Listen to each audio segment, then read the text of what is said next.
Ladies and gentlemen, everybody who's watching or watching the replay, welcome to today. We've got Bukola Ogunfayo, also known as FolaFayo. She calls herself a perception shaper. She's passionate about people living to their full potential in whatever season or space they find themselves in. She supports people to transition with ease into their next levels of space and thrive, with a special focus on those in different life transitions or home based. She's gained experience and expertise in those areas. FolaFayo is a certified transition and life coach with the John Maxwell team. She's the host of the Polished Lens podcast and CEDAR, an online group of international, intentional individuals learning and growing together. She's a certified DISC consultant and team-based facilitator. FolaFayo is also a co-founder of Fortified Together, a platform focused on helping couples build faith in marriage that stay strong and leave legacies. She has a degree in architecture and a professional development leadership certificate from the Harvard University Extension School. She has work experience in the banking sector and certified in the human resources profession. Just one person, all this. She's also volunteers as a mentor and counselor on different platforms. She's happily married to her best friend, Temitope, of 17 years and counting, and they are blessed with 3 children. All right, I see some more people have joined. Someone says they're grateful for life, family, and friends, and watching from Nigeria, and maybe grateful for Nigeria. I'm grateful for Nigeria too. I'm grateful for good health and family. Valerie says, watching from Sawbridge, UK, grateful for life, strength, family, and her support system. Good to see you, FolaFayo, the only perception shaper I know. I wonder, that must be somebody you know. All right. Okay. All right. So, ladies and gentlemen, everybody who's here, we're about to have a 20 minutes to 30 minutes session with FolaFayo. FolaFayo, welcome to the Thrivers Group, and we're all keen to want to hear what the Thriving Code is all about. Over to you. Thank you. Thank you for having me, Aaron. I really appreciate this. And thank you, everyone, for having me. This is not just Aaron inviting me. I believe that this is a group of intentional people to thrive. I'm excited to be here because this is also an area that I am passionate about. I believe very much in thriving. A lot of my friends will say one word that comes to mind when they think about me is thriving. So I'm in the right space. I should feel at home here because this is a concept. This is an idea. This is a belief that I have, and I'm going to be talking about that as we go on, but it's a pleasure to be, and I'm excited to share with you the Thriving Code. Let me say simply about the Thriving Code. The Thriving Code for me, I would say, is something that I discovered over time. It's like, when you are going through seasons of life and you're learning things and some things work for you and you've not really sat down to put together what worked for you, right? But then someday you eventually get to do that and you realize, these were the steps that I took to get where I am. And if I'm able to present it to someone else in a way that they can understand it simply, they can also do well as well. And so that's my own testimony about the Thriving Code. I would say it's something that I got to discover on my own journey. And I have been very intentional to incorporate this as well as a coach. And it's my own very strong belief. And I'm hoping that as many people get to watch the replay of this or are joining us live today, would also be able to take on the simplicity, of this concept and be able to apply it in your space.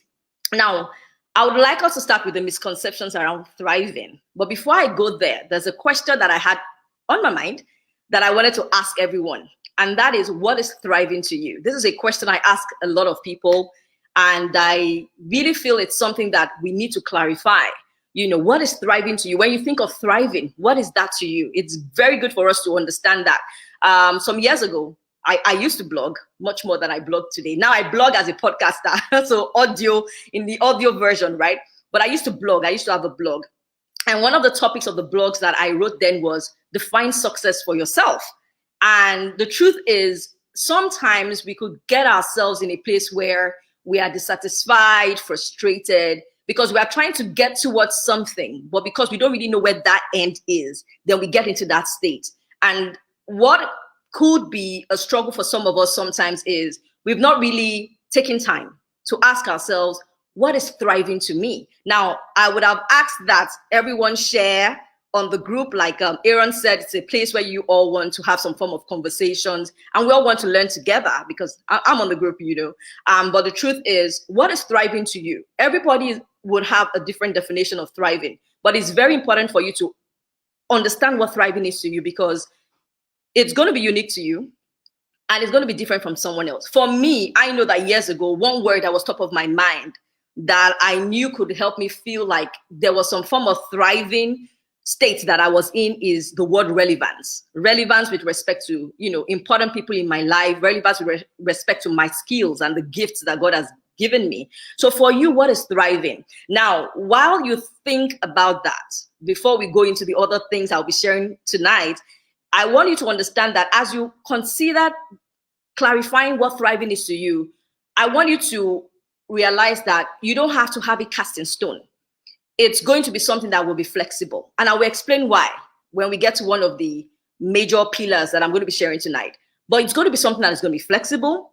But you also want to realize that that understanding of thriving to you is something that would also cover your values and the things that are priority for you. So for me, relevance or the idea of thriving always covers something around my family, because my family, they mean a lot to me. They are my rock. They are everything, right? So for you, when you think about thriving, it has to be a flexible understanding. And at the same time, you have to realize that it has to cover, it has to include something that means a lot to you. If you're someone who is a person of integrity, you could incorporate that there. If you're someone who likes fun and adventure, you can incorporate that there. But you need to realize that those things have to be covered there.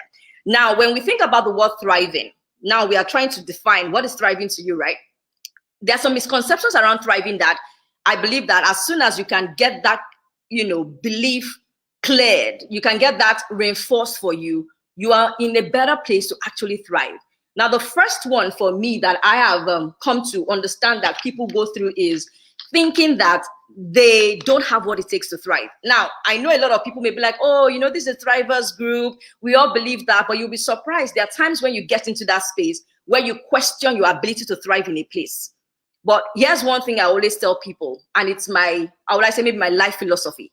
You can thrive in any season, in any space that you find yourself. And this is why I believe strongly about this fact. God is an amazing person, an amazing God, right? And he's loving. And he's not the kind of God that would position you at point A and put all that you require to thrive at point Z out of reach. Now, everything you require to thrive is available.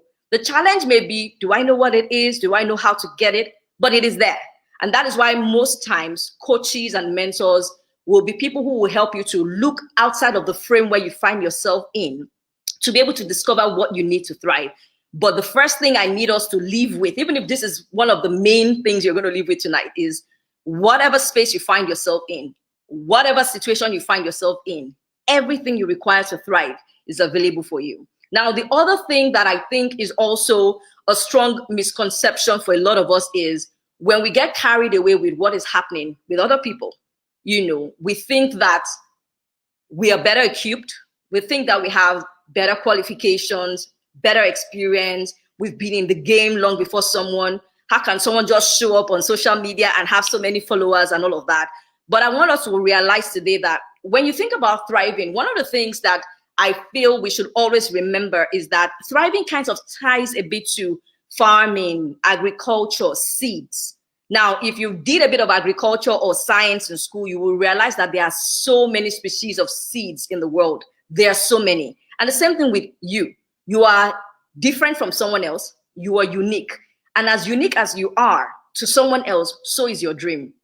As unique as you are to someone else, so is your dream. So it's easy for us to think that, because we are similar to someone else, we should probably be achieving the results that we want in our space as fast as they are.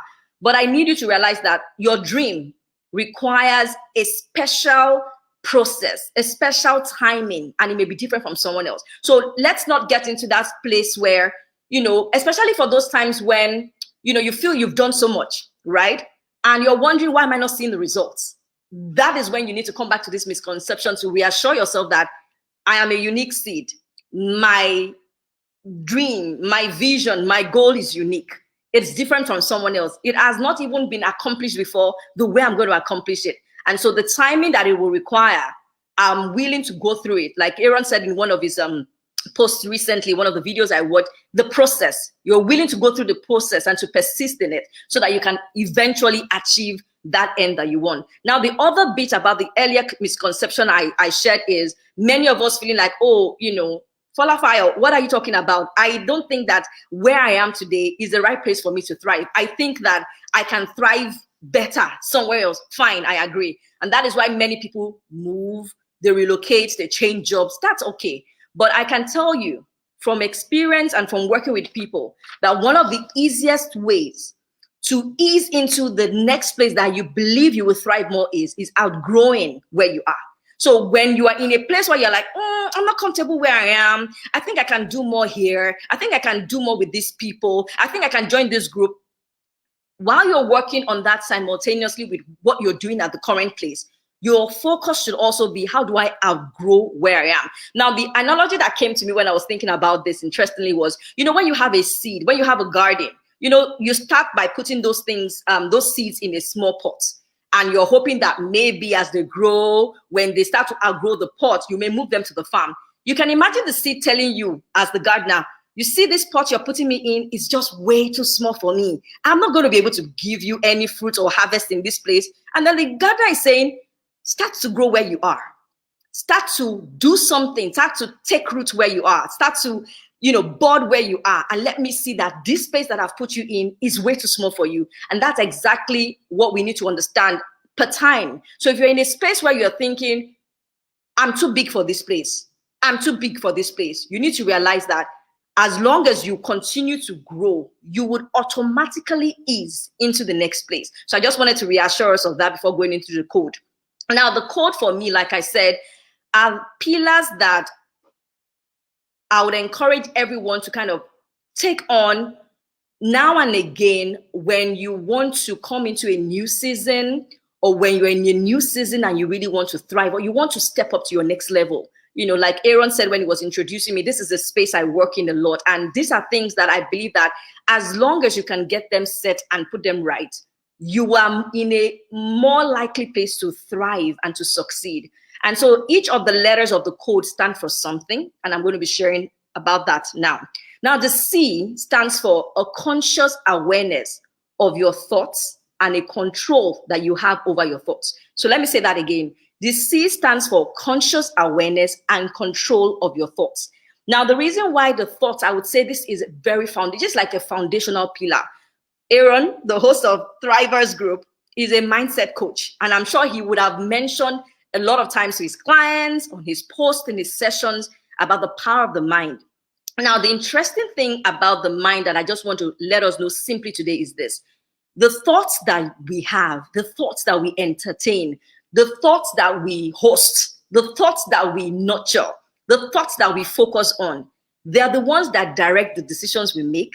They are the ones that direct the actions we take, and they're the ones that ultimately bring us to the situations we find ourselves in. So wherever we are today, it's an outcome of the thoughts we had weeks ago, months ago, years ago. That means that if you want to change in the outcome you're seeing today, then you can start to seed into your mind different thoughts, empowering thoughts, and things that can actually encourage you. Now, the thing about thoughts that I just wanted to let you know was liberating for me was realizing that in as much as there are thoughts that come to our mind that probably we would not like, maybe because we have been watching some movies, scary movies, or we've been listening to the news, watching the news, and hearing all sorts of stories online that could be feeding us with all sorts of things. The truth is you can choose the thoughts that stay in your mind. And this is how I usually tell my children, can you stop a bird from flying over your head? And they're like, no. I'm like, but you can actually stop it from building a nest there, right?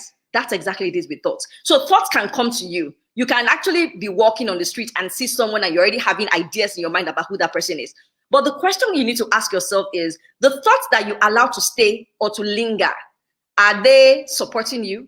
Are they serving you? In the words of my mentor, you need to ask yourself, are they serving you? Are those thoughts serving you? And I know someone may be saying tonight, FolaFayo, I think this is a little bit interesting for me. You know, how do I know even what I'm thinking? Now, the simplest way for you to know what you're thinking about is to check how you feel, because your thoughts drive your feelings. In fact, in the model that we try to share with people to understand how the mind works, after the thought level is the feeling or the emotions level. So the way we think drive how we feel, the way we think drive how we feel. And usually it is the way you feel that drives what you do. So you may be asking yourself, FolaFayo, how can I tell when I'm thinking something that I don't need or something that's not supporting me? Check the way you feel. So those times you feel happy, you are having happy thoughts.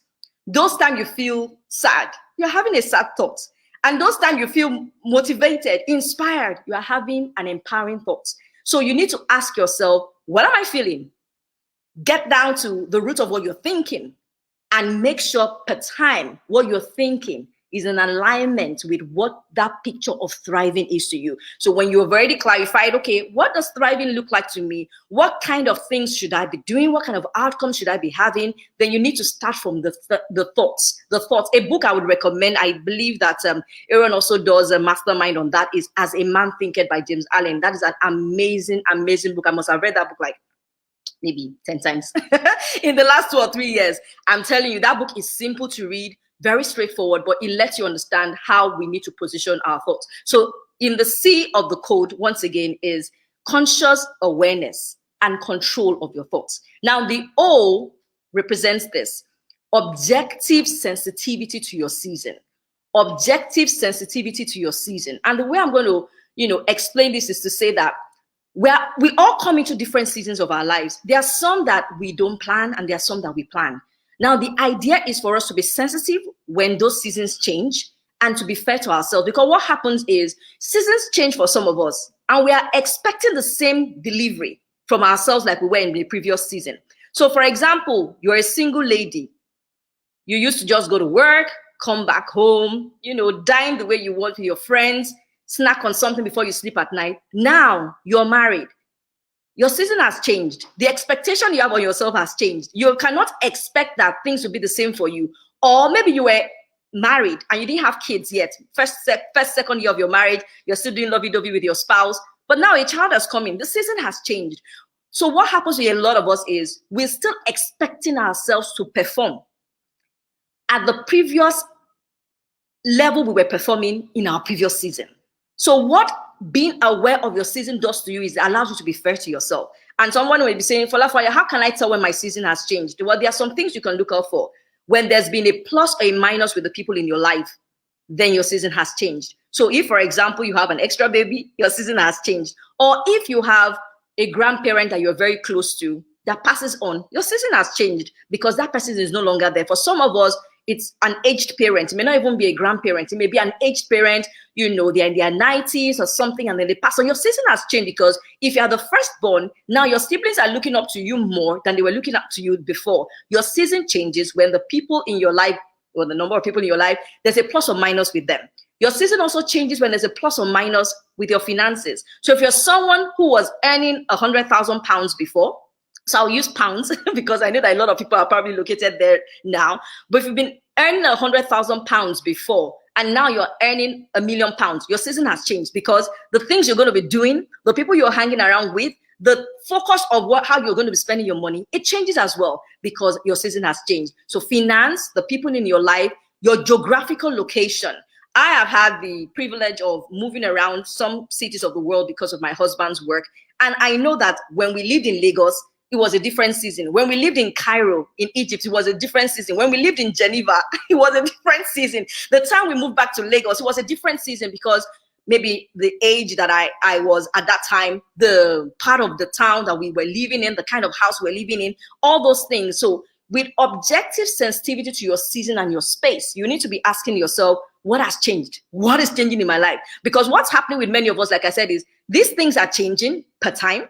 Like when the COVID hit, it took a long time for a lot of people to realize that things have changed. Now I cannot be going to work physically. I'm going to be home in the house with my spouse and my children who are going to be having their own fun while I'm trying to make sure I'm joining calls and all of that. The season has changed. I understood that as well because I'm home-based. And when the COVID hit last year, everybody moved to the home space. And I used to enjoy a quiet space before because they're off to work and school, and I can do my work at home. But when everybody's like, I'm on a call, or I'm on a call, you are in my video, it has to change because I now have to rearrange my schedule of work. So you need to understand what's happening in your space. You need to understand what's happening in your life so that you can readjust accordingly. But like I said, the main goal of the objective sensitivity to your season is to say, how can I be fair to myself so that I can still continue to thrive? Now, the D in the code is about discovery of yourself and discovery of your goals.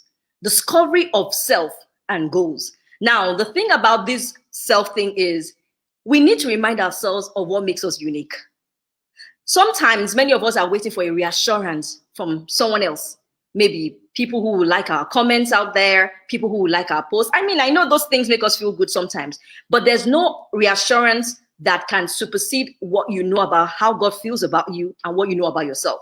And that is why knowing yourself is extremely important. Now, in the John Maxwell space, we have an amazing resource that we use to help people to clarify their uniqueness, where you're strong, where your leadership strengths, what you bring to a team, your motivations, what happens to you when you're under pressure, how people perceive you, and all of that. When you have that understanding, what we usually encourage people, and what I'm encouraging everyone, is doing an assessment or discovering yourself helps you put your best foot forward all the time. It helps you put your best foot forward all the time. So how do you put your best foot forward all the time? Now, if you're someone who is extremely good at talking and you are in a team where everybody's feeling shy, oh no, I don't want to do the presentation, I don't know it. You take up that opportunity and you're like, I don't mind. You do the presentation and I do the talking, because at that time, you're making sure your best foot comes forward.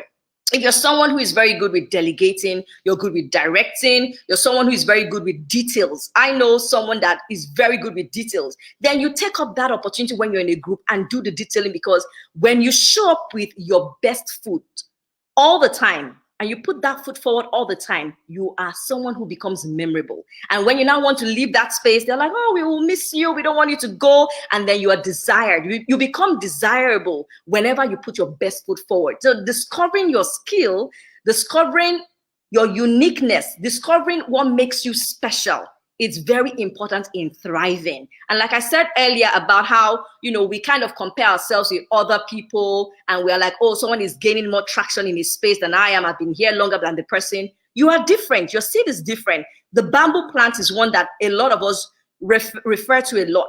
The bamboo plant, when you plant it, you don't even see anything for weeks and probably months. You don't see anything. And if you're someone who is impatient, you are likely going to just uproot it and take it out and say, I'm not interested in planting bamboo anymore. But my husband was reminding me recently, that when the bamboo plant begins to show above ground level, you can actually stand there and watch it grow because of its uniqueness. So you can imagine being a bamboo plant and you are comparing yourself to a bean plant that in 3 days you're already seeing results. But then when you think about the export value of bamboo and beans, they are different, so your uniqueness is very important. You will be memorable when you stick to the area that you're very, very good, because you have that understanding, you have that assurance.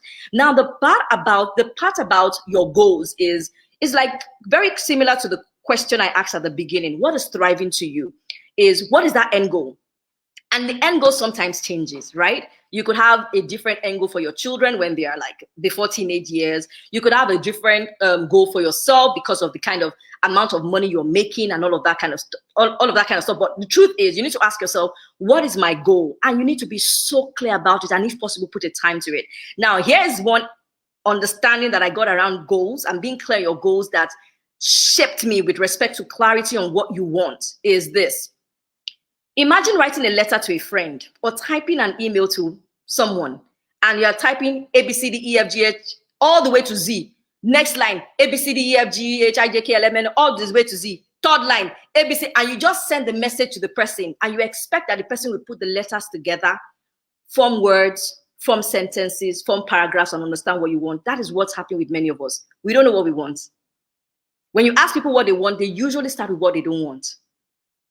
So the place to really start when you're aware of your thoughts, aware of the other things I've mentioned tonight is, what do I want? What do you want out of life? And be so clear about it. And if possible, Ideally, I won't even use the word if possible. Ideally, you need to connect a timeline to it, because as soon as you set that timeline in motion, things begin to happen. Because when you're clear on what you want, you're sending a clear message to the heart of God. You're sending a clear message to the universe. You're sending a clear message to people around you. People can tell because in your conversation is showing up all the time because you're clear. You're not the kind of person that people will come to and they'll say, what would you like to do? And you're like, well, anything. And I'm fine to do anything. No, you cannot be fine to do anything. When you know what you like to do and you know who you are, then you can connect easily. It's like putting a round peg in a round peg hole. And then the E, the final one, and I hope I'm not running out of time. The final one is E. The E is an effective use of the thriving formula. An effective use of the thriving formula. The first time I used this thriving formula was when I was doing a lot of work around home-based individual. I still work with them today, but I believe it's also something that can be used with anybody in any space. Now, the thriving formula says this, that because of your understanding of your person, your season, your job description as a result of your season, your KPI, and that's your key performance indicator. For those of us that have worked in corporate space, you know those terms. You know, when you now have them, it's like on one side of your hand, right? But on the other side, there has to be an inflow. So the things you want to be doing, the expectations you want to meet, the gifts you want to express, they're on one side. Now, on the other side are things that need to feed you physically, feed you spiritually, feed you emotionally, feed you even financially to help you to do this. Now, when there's no right balance with the inflow you are having and you're trying to express and meet expectations, then you realize that you're frustrated or you're struggling to thrive. That's what happens with a lot of us. We find out that we're at a point where we're not actually thriving as much because we're not getting enough. And then you may be saying, what are these kind of things? I call them elements or resources, and they are different for everyone. Why I said they are different is because depending on who you are, the season you're in, and the target you have for yourself, the quantity, the quality, the frequency of those elements will change. So some of the things that come to mind for me will be something like diet and nutrition, fitness and exercise, rest and relaxation, soulful networking, inspiration and motivation. And I will actually stay a bit with that inspiration and motivation because there are many times, like I said about the misconceptions, when we really are looking around and we get a little bit discouraged about the pace that we are on in our journey and the results that we're seeing. You need to have a constant inflow of inspiration and motivation to be able to stay on top of your game. There are times that even those of us that coach and mentor and counsel, there are times we also want to feel a dip in our lives as well. But what happens is that because we have a constant supply of the right motivation and inspiration and the right focus, we easily get back on track. So you want to make sure that that inflow is there. And my recommendation is work with mentors, work with coaches, join mastermind groups, and join communities like this where you can, see what's happening. People are sharing their testimonies, and it encourages you to know that you will definitely come around what you need to. The other thing, of course, that a lot of us need sometimes is soulful networking. And I don't just call it network. When I talk about network, usually I use the word soulful to explain it, because soulful network means that you need to make sure that the people that you're connecting with are people that connect with the deepest part of you. They are people that connect with that image of yourself in the next level. So you want to make sure that when you're having those conversations, they are not sending you vibes of doubt, vibes of disbelief or discouragement. You want someone in your space that you can have conversations with and you are encouraged, and because they may not necessarily be people who are on a higher level than you or who know more than you or who know better than you, but they are in sync with you. They understand you. They know what's happening with you, and they can empathize with you. They can sympathize with you where you are. Soulful networking is very key. In fact, I have realized that that's probably the reason why a lot of people who leave paid employment to start their own thing usually go back into paid employment, because in that space of trying to build their own thing, they didn't deliberately build a soulful network outside of the corporate space to help them to stay motivated or encouraged, or to have the right inflow that can help them to express their gifts and at the same time help them to, to meet the expectations at that level. But I will be doing you I won't be giving you the complete message tonight if I'm not leaving you with the next steps that you can take. And the next steps really just come from what I've shared with us tonight. We really need to understand what is thriving, because many times we hear thriving. Many times we hear some words like success, greatness, but we've not really told ourselves, for me, these are the moments of my life when I feel successful. These are the moments of my life when I feel like I'm thriving. We need to identify that.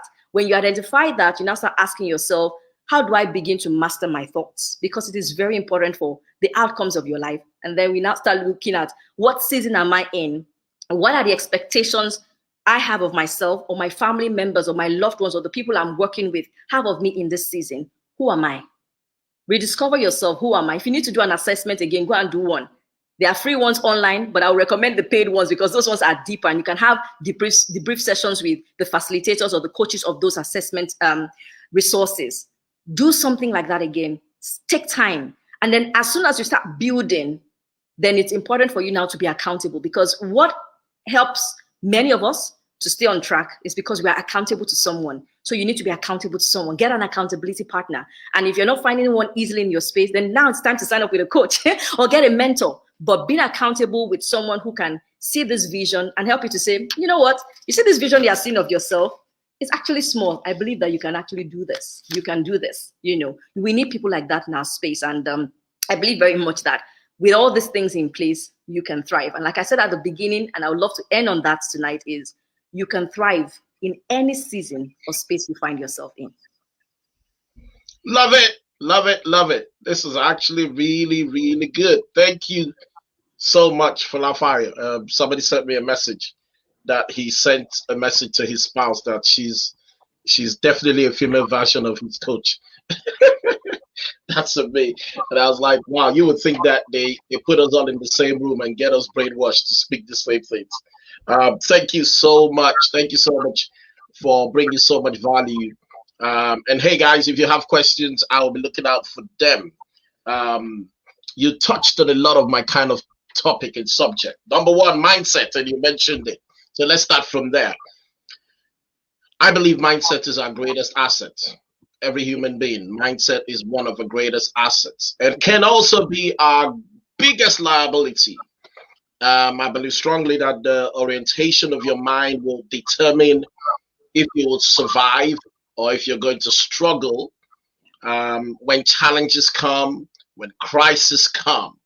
And just talking about this whole concept of thriving, and once again, just even how this group came about was at a time of crisis. Where do people listening right now going through a crisis? It could be a health crisis, could be a marriage crisis, could be a challenge with their children, could be a career crisis, could be a job, whatever situation, a money crisis.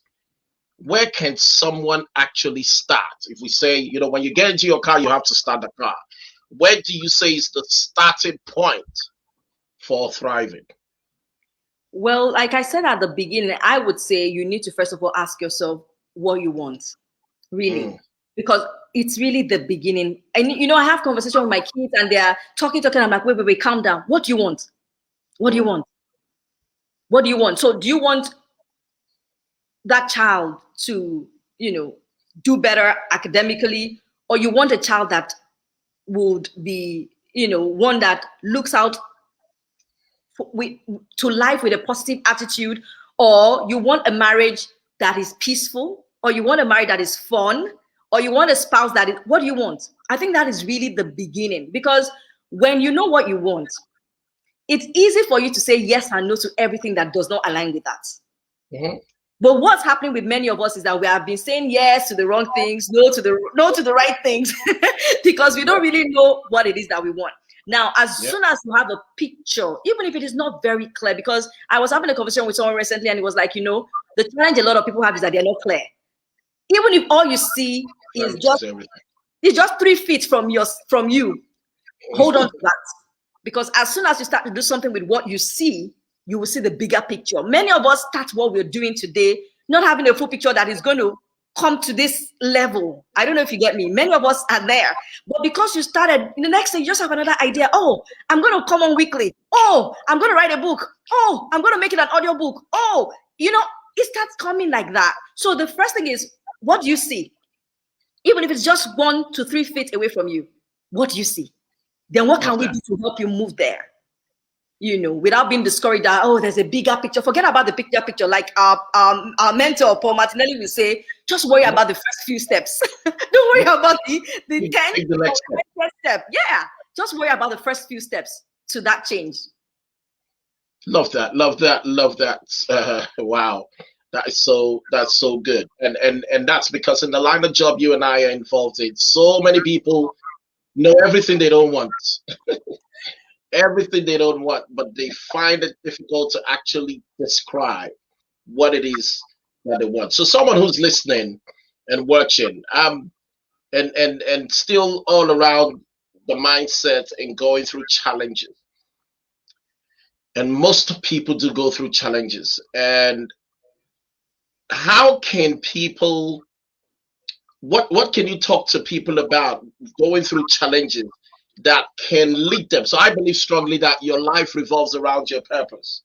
And most times, and your purpose is supposed to be like the sun. And most times when people are going through challenges, and just like the eagle, your best stuff heading in direction of your purpose, your best stuff heading in direction of the sun. But somehow when people are going through challenges, they lose sight of purpose and then become fixated on their circumstances and their conditions. Yeah. What can you speak to people that you've gone through so many challenges? What do? And you gave some points while you were speaking, but just in case they didn't hear, how can people get into the right mindset, go after purpose, most especially when they're going through life challenges? Okay, I know that I had a rough time similar to this some weeks back. I don't know what was happening, and I was getting a little bit troubled. But I would say a few things actually helped me to get over that stage quickly, because like I said, the inflow into your emotional space is very key, and inspirational space is very key. So one thing I would always say is surround yourself with the right people. And that helped me. I was talking to the right people. I was talking to the people that would tell me you will birth. People that were telling me, remember the bamboo plants. People that were telling me there's a time for everything. You need to have that constant influx, because the truth is, I don't know how many people are people of faith on the group, but when the scripture, there's a promise in the Bible that says when the enemy comes in like a flood, the standard will be raised against it. The truth that we have in our favor is more than the lies that are weighing us down. The idea is how to connect with that truth at that time. So for me, one thing that can help us very much, because at that time you're like weak for yourself.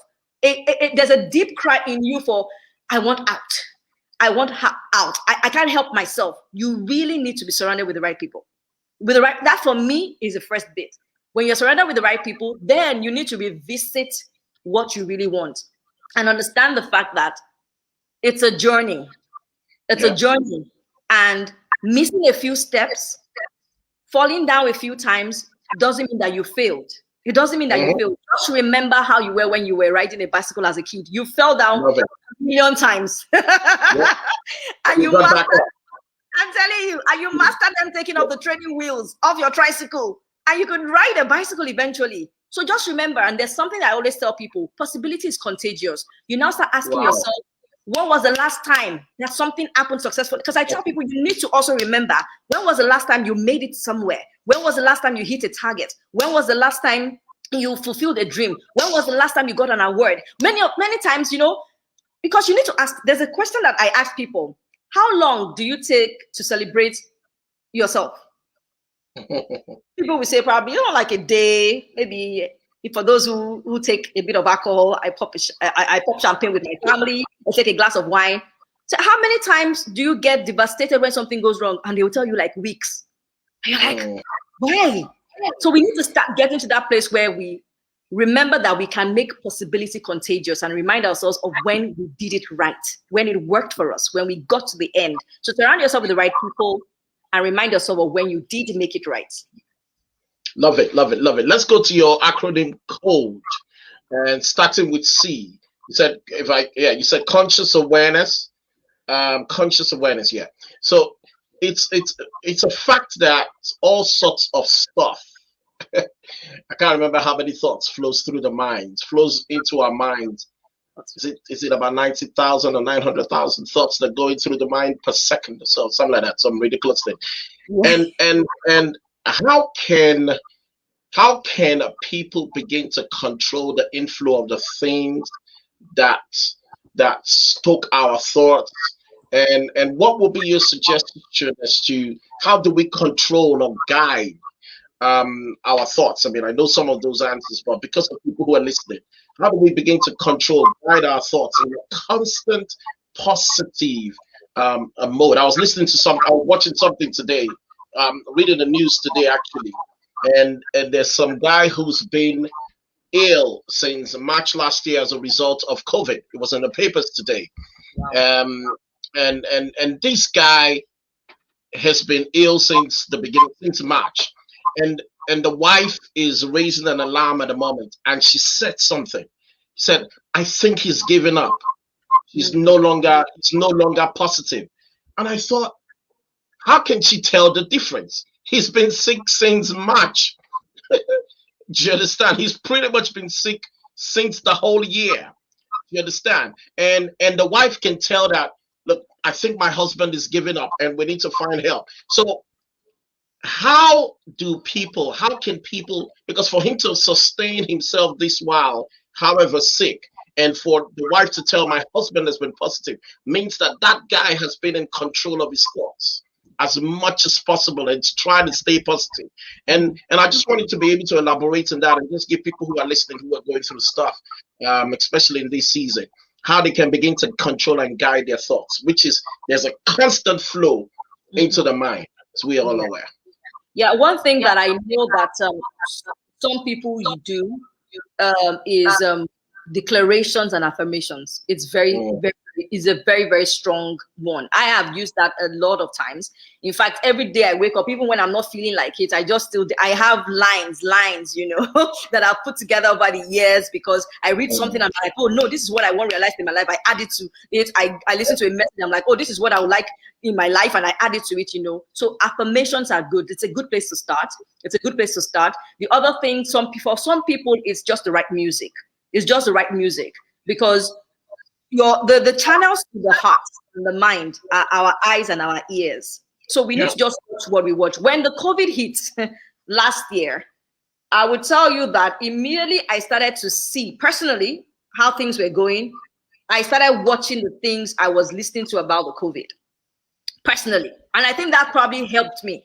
So maybe some other people didn't have the capacity. And they're like, oh, I'm so concerned about, yes, I get that. But the truth is, for me, I know that if I exposed my mind to all the news around, I would have been demotivated and I've been asking myself, where am I going to start from? What's going to happen? How are we going to manage? I didn't do that. So we need to be able to tell what I'm exposing my mind to. Is it in sync with what I see myself with respect to thriving?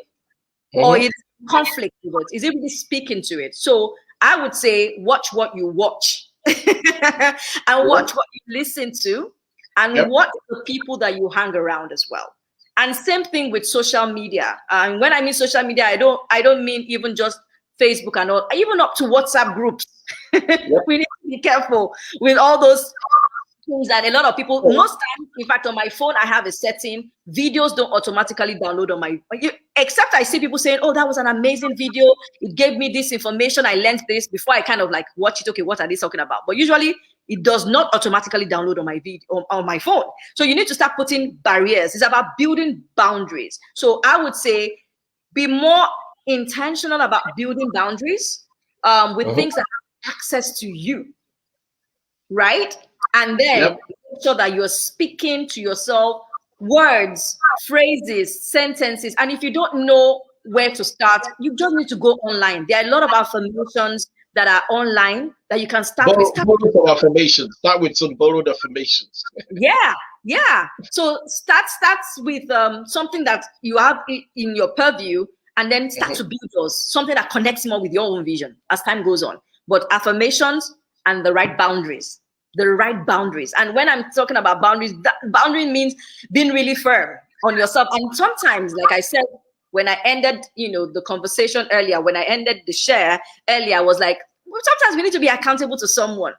Who Yep. will say, this movie you are watching is not beneficial for you. Yep. This person you are following, you've been saying so much about this. Yeah, you are consuming too much of this, that you can come back on track. Wow, that's amazing. On Saturday, it's so funny what you're saying. On Saturday, I gave myself a break, canceled all my masterminds, and I just thought I needed to. Nothing. I just said, well, I have control of my time. I can shut down today, and gave all my clients a break. And I thought, oh, as someone who doesn't watch TV a lot and things like that, I thought today should be the day I'm going to. I just really want to have a lazy day. My lazy day looked like this. I sat down on my sofa all day and I watched pretty much the whole series of Undercover Billionaire. And the more I kept on watching, I was like, but today is meant to be a lazy day. Today's the day I'm supposed to be watching like movies and films and just nope till 1:30 a.m. I was still feeding I was still feeding the soul, still feeding the mind, still learning something about business, still taking notes, still. I was just like, wow, well, um, if you're in growth, then you're in growth. So let's go to objective. Let's go to objective, which is the O. COVID brought about a season of uncertainty for so many. Yeah. And some people are still living in that uncertainty. We were sharing earlier in the month, I mean, at the beginning of the call. And for someone like me, it could have been a time of uncertainty because, I mean, I had a beautiful contract. I was being paid a lot daily, and my contract came to an end in March as a result of COVID. And which pretty much meant what's about to happen with my world, what's happening in my life. And then by the next month, my wife's contract came to an end also. But in that season, I was able to step out and say, maybe this is the time to actually focus on building my coaching business and build my businesses. And since COVID, by the grace of God, I've been able to launch two full businesses, and one of them was still waiting for approval. And so, but a lot of people are watching and they're looking at, there's so much of uncertainty. They're not clear what they want to do. From an objective mindset, as you shared, how can people stay objective in a period of uncertainty? So the O actually talks about the objective sensitivity to that season that you're in. Okay. Yep. Now, I would not want to use the word uncertainty to start to describe this situation, because that already kind of starts to shut the mind. That's nice. So you're even choosing your words, beautiful. Yeah. Yes. It's a new season. It's a challenging one. A different season. Fantastic. So with every challenging season, there's a solution. So I love that. Exactly. As soon as we put ourselves in that state. So let's slow that down a bit. I want you to actually, what you just said there is so crucial. Let's slow that down a bit. The meaning, what I'm hearing is the meaning you actually even give to things is key. So the moment I describe that as a time of uncertainty, what I'm doing is I'm speaking into the earth and speaking into the universe that, hey, we're coming into a season of uncertainty, right? So just speaking to that before you segue, just so that people can get it, because I love what just happened there. The words we call it, I tell my clients, stop calling your savings emergency funds, because that means you're calling in the emergency. Exactly. So one day the money is going to come for that. So why are you saving for emergency? Yeah. And that's so key. So please speak into that. Let's not lose that moment. Yeah. So once again, when you're coming into a new season, notwithstanding how the season is looking, that's why I said you need to be careful who you're surrounding yourself with, because the majority of people will be saying, but it's an uncertain season. Well, yeah, it could be, but that's just one perspective. The other perspective you could actually use and embrace is the fact that it's a challenging season. Yes, challenging. Challenging means that there's a solution. So what your mind automatically keys into is, what solution can I connect with? Nice. And that's the way to approach your season. This is because there's something that I learned.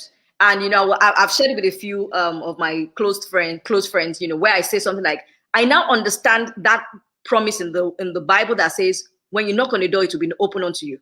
I understand it because I'm like, There is always this. I always tell myself there's always a solution. I may not know how. I'm always like, God, I can't see the solution right now. But there's always so I may take a long time to find my solution. That's a mindset. That's a mindset. That's a mindset that there is a solution. Exactly. But I set myself saying that exactly that I will find that solution. So when you come into a season, and even though a part of you wants to believe that it's uncertain because you don't know, yes, you didn't know that what was going to happen tonight.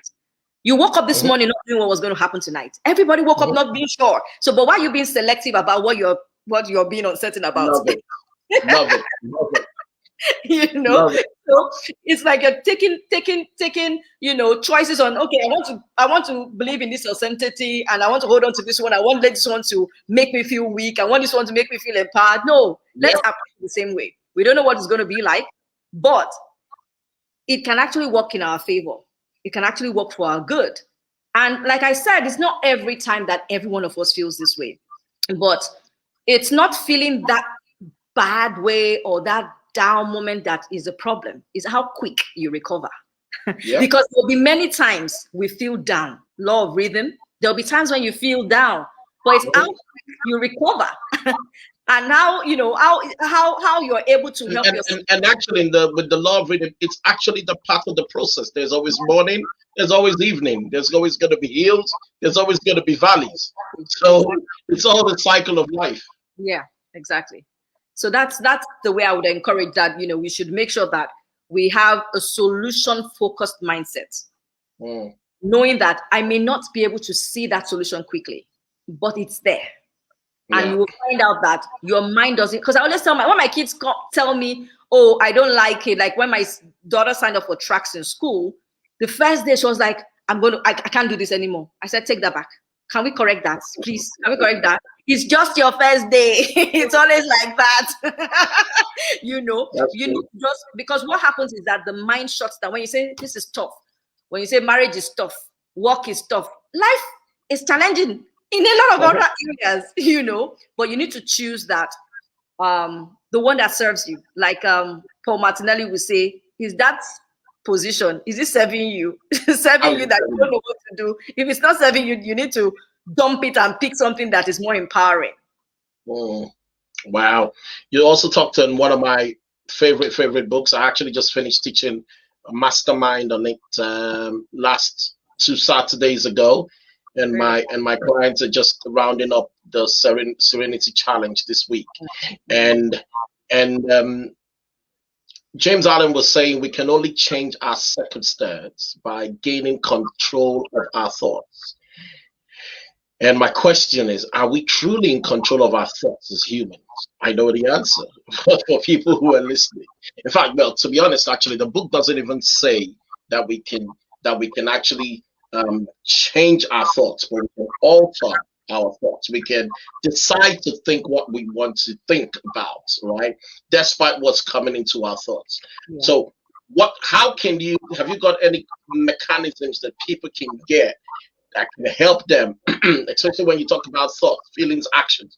So many people think that they just did what they did, but there's been thoughts that's created the feelings that led to those actions. So how can people become in sync with their thoughts such that they can now start creating better feelings that help them create better actions? Well, I think the first place for me that the first thing I think we could take on this one is realizing that it's going to come with practice. It's not going to come overnight. You know, and one of the things that could help is, you know, taking time daily, weekly, and just calming down and finding out what exactly am I thinking, because it starts from there. You know, and then whenever you're about to take a decision, to really ask yourself why you're doing this. I ask my kids, I'm using my kids a lot on this one, but I ask my kids that when they do something and they're like, I'm like, why did you do that? They're like, I don't know. I say, no, you need to know. You need to know why you're doing whatever you're doing. You can't say you don't know why you're doing what you're doing. So we need to have those moments when we just stop and say, why am I doing this? Because at that time, you now start realizing what kind of thoughts are prevailing for you. And then you are better able to say, no, but this is not the thought I want. I've had those moments when, you know, in this business building space where you're like, but I've tried this and then it's not working the way I want. And then, you know, I'm like, maybe there's something. I'm like, no. And then I quickly can't tell. that Your I'm, my coach made me do an assignment so many years ago, and that assignment was to think about what I'm thinking. exactly. And to start to write it down. For some of us, we need to write it down. But some people may say, oh, I don't like writing. Okay, if you don't like writing, start to record what you write, what you're thinking. Yes, you know, I saw a comment coming now, reflection. So you need to do reflection. Some people need to do journaling because it helps you to understand what's going on. This is what I'm thinking. Because if you don't know, when you don't know something, you can't control it. When you're not aware of something, you can't control what you're not aware of. So the first thing is to be aware. And that awareness comes by being, you know, taking a break off things. And that's why sometimes, you know, you just use the right words: serenity, solitude, quietness, calmness. It's very boosting for us. Sometimes we think, oh, that's when I'm going to be at my lowest energy, but really that's when you're actually recovering energy, because then you can direct it properly. I love that. BC says even Facebook asks you what's on your mind, right? which is so true. And that's the thing. Everyone really should be asking that question. What's on your mind? What's on my mind right now? I have a particular client. She would always show up on our coaching call. And that's actually the first thing she'll say. So, coach, what's on my mind right now? And then she'll start. But you even said something which I think we should always encourage our clients and people to do, which is that act of writing. Because the thing about writing is that it provokes thinking. Writing begins to provoke thinking, and it's not just even provoking thinking. What you write, you actually call. So a lot of people, the things you want to see in your life, if you could only just take time to actually write it. There was a reason why the Bible started with, when it comes to vision, says write it down, make it plain. It's because if you can write it, then you can call it into existence. I know you're DISC certified, and I was just wondering, especially for those of us, I analyze my clients before I start working. Well, I make them to do the DISC exercise, they take their DISC profile before we get to start working. And one of my biggest discoveries is that I find fully grown adults who do not truly know themselves. My question is, why, in your opinion, do many people have no true idea? And how, I mean, we already know what society has done, and which is really terrible, because if only so many of us found ourselves when we're in uni, or found ourselves when we're in secondary schools and did this test and things like that. So why, in your opinion, do many people have no true idea of what they are, who they are, which then now makes it, which now causes them creates this no congruence with themselves.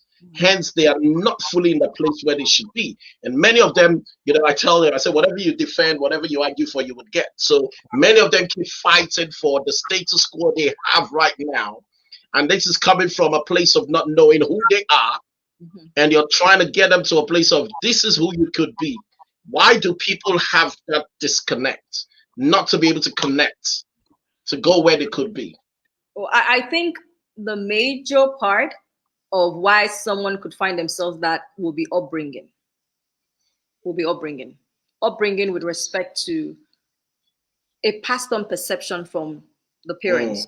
So when you don't have parents who are informed with an understanding that you're different from your sibling or you're different from them. Because what happens with a lot of people is that parents raise you to fulfill their dreams, or they raise you to be similar with your siblings. So when that is your conditioning, you could tend to believe it because it has been said to you over and over. So that's what happens with a lot of people. I know that when a parent feels like, because you're the firstborn, academically you should be more sound than the siblings after you. So every time you're not doing so well academically, you are being penalized, corrected, disciplined, and perceived to be unserious. Yeah. Because your gifting is probably in something more vocational. Your gifting is probably more in the entertainment industry. Sometimes I look at Ted Dollar also. One of these very influential and Nigerians whose daughter is a DJ. Yep. I'm like, how many Nigerian families would nurture a DJ girl child? Because they're thinking, I mean, there's some things that your peers are doing. Why would you want to do that? And this daughter of his is flying, Excellent. flourishing. So that boxing is what has made some of us like that. And for some people, it's also because a situation forced them to think that they are who they're not. So if a child was brought up in a family where they are foster parents, so the parents passed on, become an orphan early, it's different. No one is actually speaking to your best version. So you're living life differently. You're taking decisions differently. And so when people are telling you, you are calmer than this, the person's like, no, I'm not calm. I'm not really a calm person. I'm actually a very aggressive person. I'm really very, and the person that this thing is saying you are different from that because the person had to fight his way through to survival. Yeah. So that's all they see. I'm a survivor. So you hear them say, oh, I'm a survivor. But then there are moments when that person really feels depressed because that's not the best version of that person. Yeah. That's so good. That's so good. I'm sure this happens to you. So I've got a mix of clients, coaching clients, business clients, corporate professionals, people who are still trying to find themselves. And what happens is when they come into coaching, one of the first things that happen is a lot of my people start to drop things. They're changing their churches, they're changing things anyway. So they initially begin to find out that they are unique when they decide to take up personal coaching. And my I don't know if this is your situation as well. Why have you found out that there are certain minorities that are drawn to personal coaching? What will be your opinion about that? Why don't people think, and why don't people embrace the fact that they need coaching? And is it just a certain type of people that get it? Because when you look at some of the great leaders, like our mentors, the likes of the John Maxwell's, and these people don't have coaches. So where did people get it wrong? Well, my recent learning on that is that the people who haven't yet identified the need for coaching probably aren't quite ready. They're not quite ready. We may think that they are, but one lesson from As a Man Thinketh that I love to repeat all the time is you can only help a weak person when he's ready to be strong for himself. Yep. And when someone is ready for coaching and you give them an option of you can have coaching or you can just go and take a free online course, they will tell you it's coaching that I need. They will tell you that. Yeah. That's what I know. The person already realizes that I'm at a peak. Something needs to move me beyond this place. So, but if anyone who is already feeling that way can afford the time, the investment, right, and the effort to go into coaching and still not clear that it's coaching that they require, this is an opportunity for me to encourage you that now you need coaching. Because if you're already in a place where you're like, I want to transfer my success into another area, it's just not even being successful. Exactly. I want to transfer that. I need help. Or it's like I'm picking on something. I got to that point myself when I knew that I needed coaching or mentorship. I was like, I can't. I was talking with an accountability partner around that time, and I was like, I'm at a ceiling. I can tell that I'm at a ceiling, and I need someone who will see a bigger picture to help me to bust through that state. So when you get to that place of great performance, because you also really for coaching, you want someone who is aware of what they're capable of, but they just don't know how to channel it. That's the kind of client you want to work with. And not someone that you will be cajoling. Oh, you need to show up next week. You understand? Because then at the end of the day, you're not even achieving enough results that would even encourage you as a coach that I'm helping this person, But when you see someone that is motivated enough to say, I need this now, they will come through. They will come through. Good stuff. Let's go to, what was it you said? You called it something, the power of networking. You called it something around networking. Soulful networking. Yes, soulful networking. Yeah, good. Yeah, you said something around because I know some of them are listening. You mentioned that many people, and I thought that, I don't think I've heard it that way actually. Many people fall back into careers. They decided this is my time to go do something. Many of them find themselves going back to their jobs, and you said something that was so apt around. That's because they haven't built their networks. I want you to speak into that because how can people begin to create the right network to thrive in that jump when they make that jump. So one of the things I've done and keep doing is that I create communities. I'm very intentional about creating communities. I can be having this conversation on Instagram, but I'm intentional about doing this instead in a community, right? So that 20 years from now, well, I don't know whether I will be here for 20 years, but when I'm not here, somebody's going to still be listening to this information. When I put this on YouTube, it's such that people can always get access to this kind of things and grow. So we never know who we can reach. So I'm very aware that community and networking is very key. I want you to speak to people who are probably in that transition. Have I made a mistake? Trying to do this by myself, it's not working, and maybe they're considering going back to work. It actually happened to me this week. I was offered an amazing contract. Actually, the most money I would have been paid on a day rate, even while I was working last week.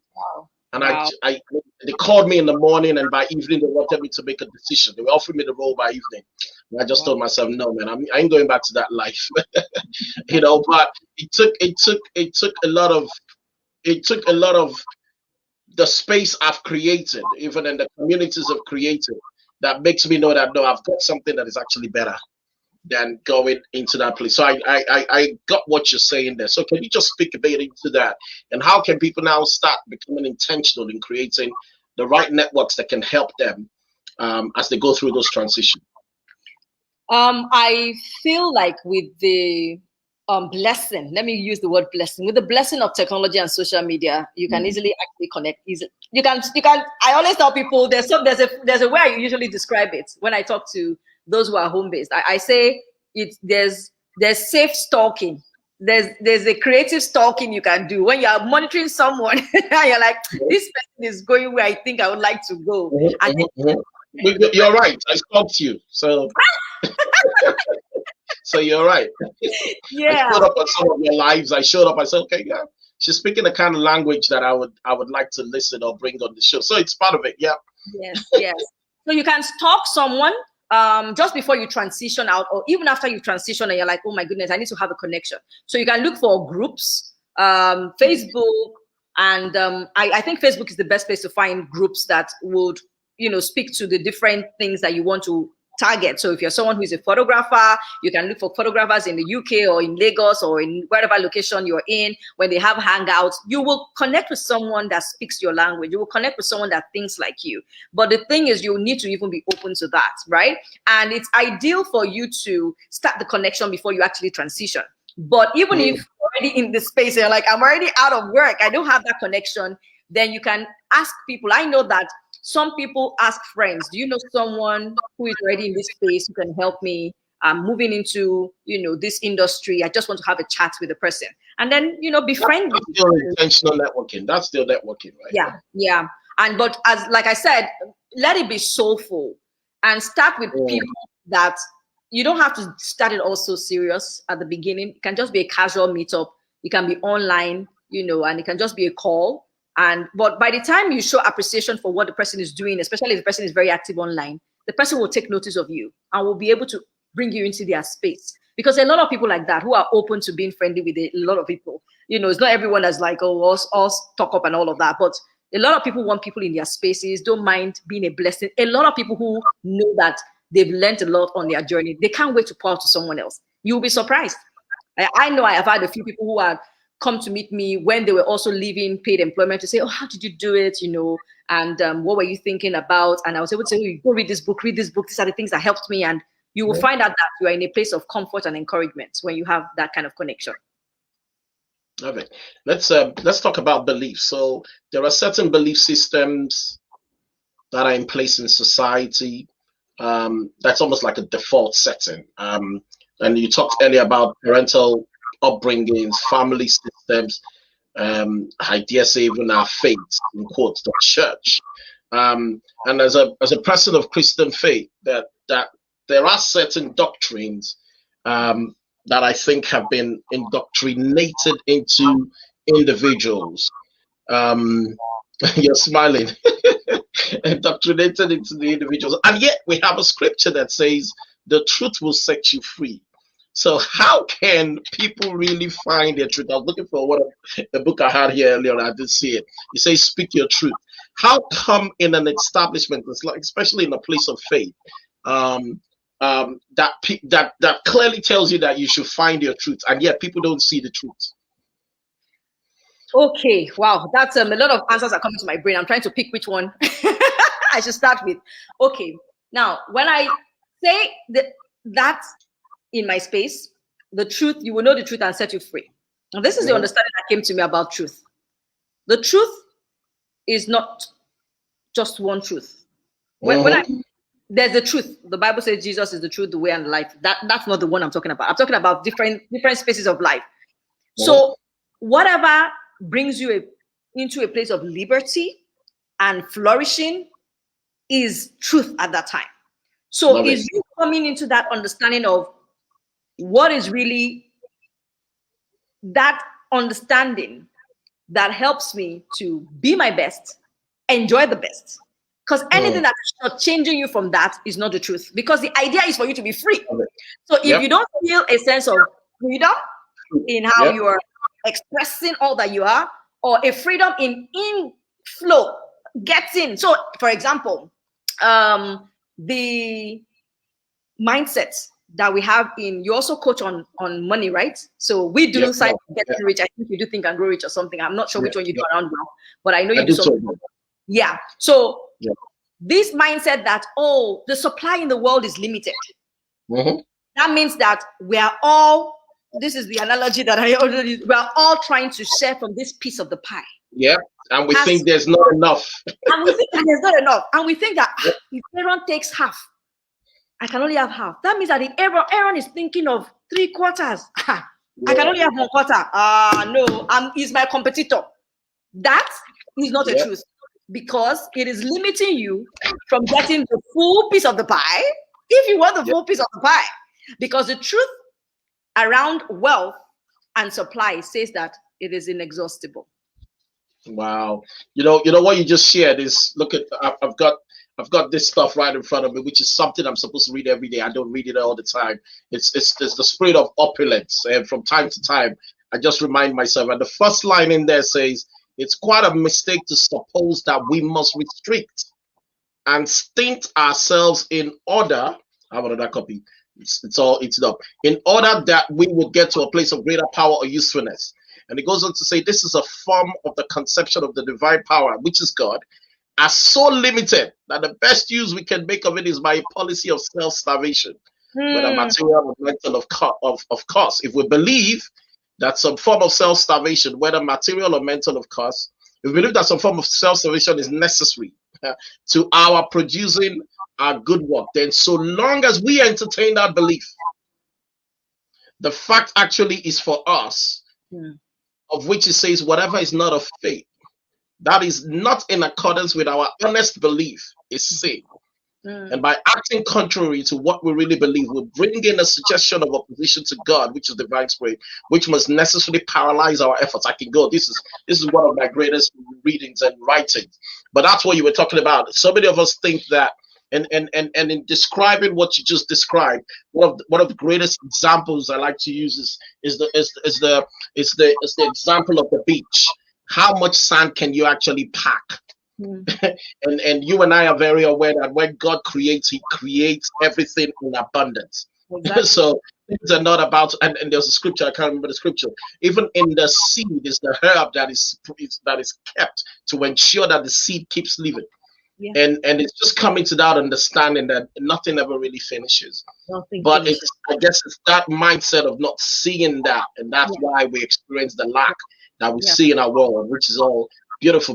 This has been a beautiful. I've really enjoyed this. So I like your take. Let me go to a parental side of things. I like your take on the parental influence in our upbringing that unalign children with their true selves and translates into our adulthood. I still remember some of the things my parents used to say to me, even as an adult. Many parents impose their ideas, their discipline, even their wish to relieve themselves in their children. Yeah. They are listening tonight, or they are going to be watching the replay. What's your advice to parents to give their children the freedom to discover themselves, to fulfill their purpose, and live purpose-driven lives? Yeah, I think there's nothing that compares to that approach, really. Every child is gifted differently. I mean, my husband and myself, every time we talk about our kids, we're always like, they're so different, they're so unique.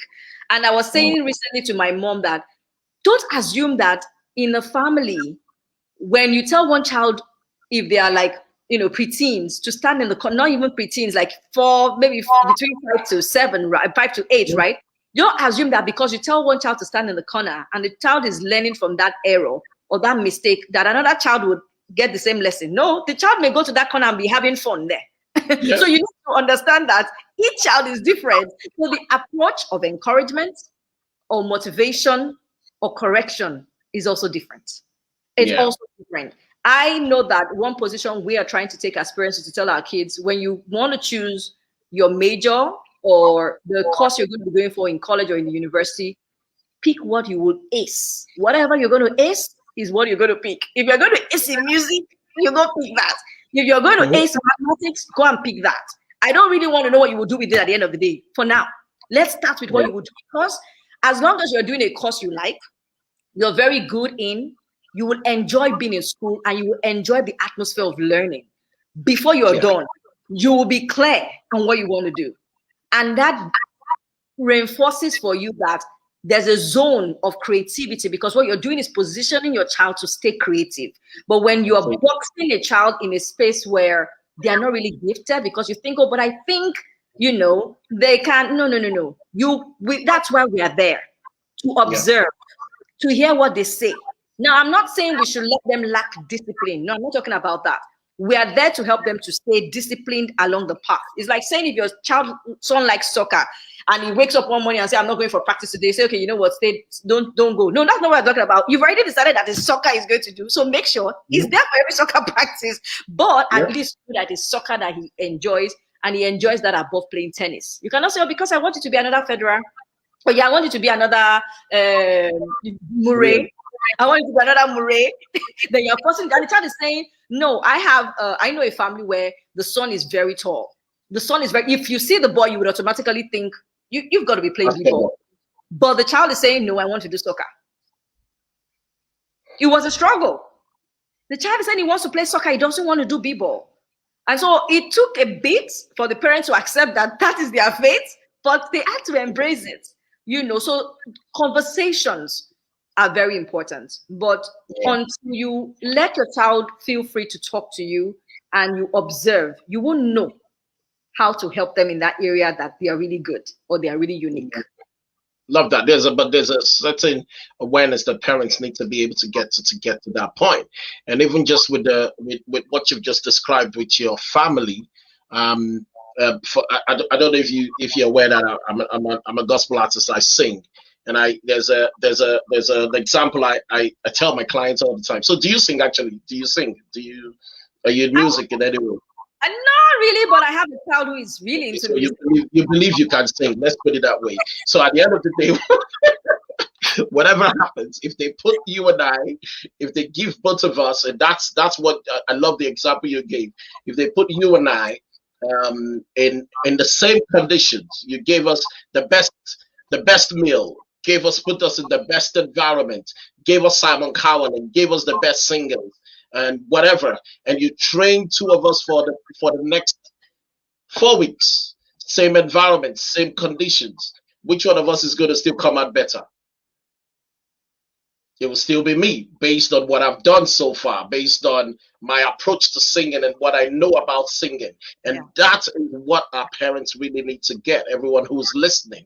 You actually give your child a greatest opportunity for them to come into their genius zones Yeah. when you allow them in the place where their greatest strength is showing at the moment. So anything you do in that season for them that helps them grow in that genius zone, help those children be on top of the world. And the way it is in life, the way it is in life, when you're good in one area, you're actually good in many areas. Everybody believes you're good in so many things. Everybody believes you're good in every area.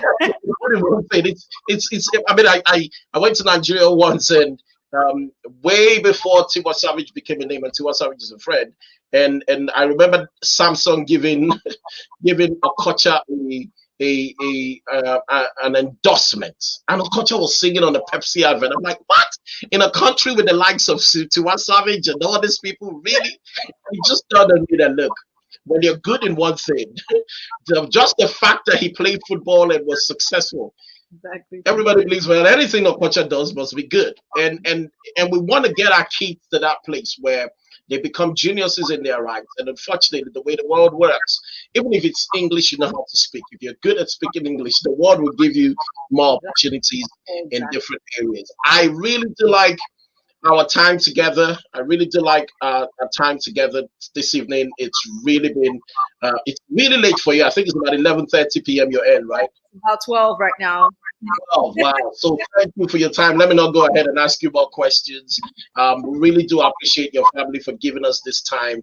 I'm sure we're going to have you at one of the many events we have. Hey, Thrivers, why don't we send some greetings all the way to FolaFayo, all the way in the UAE, telling her thanks. Let's just get some thanks from people. Thank you so much for honoring us this evening and really, really sharing from your heart. And someone says we must be able to embrace each other. Yep. All right, guys, I'm not going to let FolaFayo go yet until she can get some love from us quickly. Everybody, let's give FolaFayo some love before we bow out. She's really shared a lot, and it's really been great. Someone says thank you. Good stuff, Valerie. Who else? Thank you for having me. Who else? Let's get at least 2-3 greetings. Someone says thank you so much, FolaFayo. Good stuff. One more. Can I get one more so that I can allow her to go to bed? It's really been a pleasure, and we definitely will need to hear you again and again and again. All right, everybody. Next week, I don't know who my guest is yet. As always, we will bring somebody. I'm very keen on bringing people who we share the same kind of mindset and people who I know will bring great value. And FolaFayo has just done that again today. All right. Good night, everybody, and see you next week, Monday. God bless. Thank you. Bye.